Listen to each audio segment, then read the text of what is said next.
بسم الله الرحمن الرحيم. الرحمن علم القرآن خلق الإنسان علمه البيان. الشمس والقمر بحسبان والنجم والشجر يسجدان. والسماء رفعها ووضع الميزان ألا تطغوا في الميزان وأقيموا الوزن بالقسط ولا تخسروا الميزان. والأرض وضعها للأنام فيها فاكهة والنخل ذات الأكمام والحب ذو العصف والريحان. فبأي آلاء ربكما تكذبان؟ خلق الإنسان من صلصال كالفخار وخلق الجان من مارج من نار. فبأي آلاء ربكما تكذبان؟ رب المشرقين ورب المغربين. فبأي آلاء ربكما تكذبان؟ مرج البحرين يلتقيان بينهما برزخ لا يبغيان. فبأي آلاء ربكما تكذبان؟ يخرج منهما اللؤلؤ والمرجان. فبأي آلاء ربكما تكذبان؟ وله الجوار المنشآت في البحر كالأعلام. فبأي آلاء ربكما تكذبان؟ كل من عليها فان ويبقى وجه ربك ذو الجلال والإكرام. فبأي آلاء ربكما تكذبان؟ يسأله من في السماوات والأرض كل يوم هو في شأن. فبأي آلاء ربكما تكذبان؟ سنفرغ لكم أيها الثقلان. فبأي آلاء ربكما تكذبان؟ يا معشر الجن والإنس إن استطعتم أن تنفذوا من أقطار السماوات والأرض فانفذوا لا تنفذون إلا بسلطان. فبأي آلاء ربكما تكذبان؟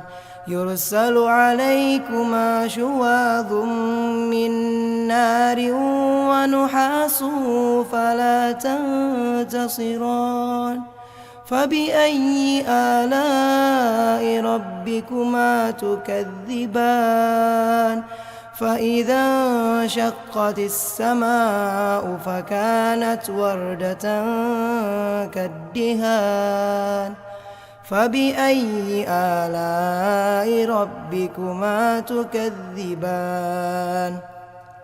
فيومئذ لا يسأل عن ذنبه إنس ولا جان. فبأي آلاء ربكما تكذبان؟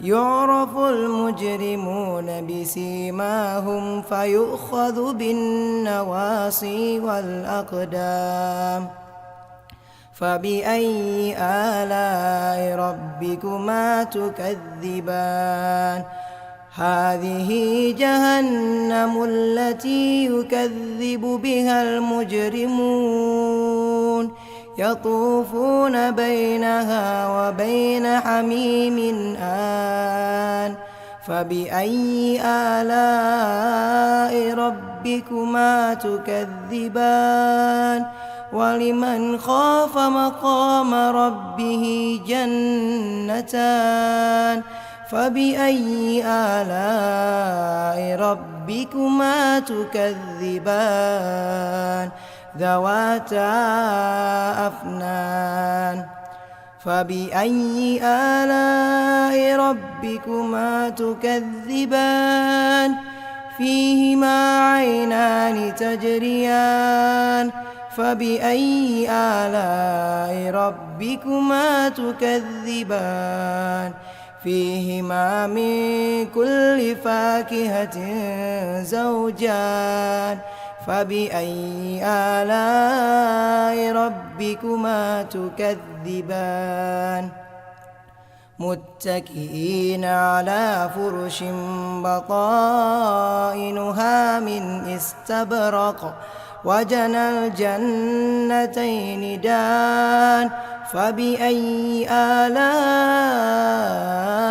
ربكما تكذبان فيهن قاصرات الطرف لم يطمثهن إنس قبلهم ولا جان فبأي آلاء ربكما تكذبان كأنهن الياقوت والمرجان فبأي آلاء ربكما تكذبان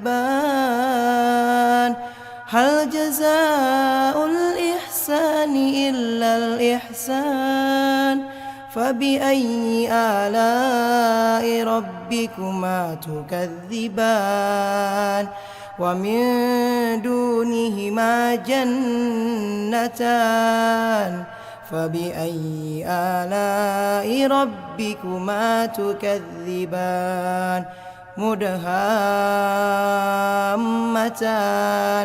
فبأي آلاء ربكما تكذبان فيهما عينان نضاختان فبأي آلاء ربكما تكذبان فيهما فاكهة والنخل ورمان فبأي آلاء ربكما تكذبان فيهن خيرات حسان فبأي آلاء ربكما تكذبان حور مقصورات في الخيام فبأي آلاء ربكما تكذبان لم يطمثهن إنس قبلهم ولا جان فبأي آلاء ربكما تكذبان متكئين على رفرف خضر وعبقري حسان فبأي آلاء ربكما تكذبان تبارك اسم ربك ذي الجلال والإكرام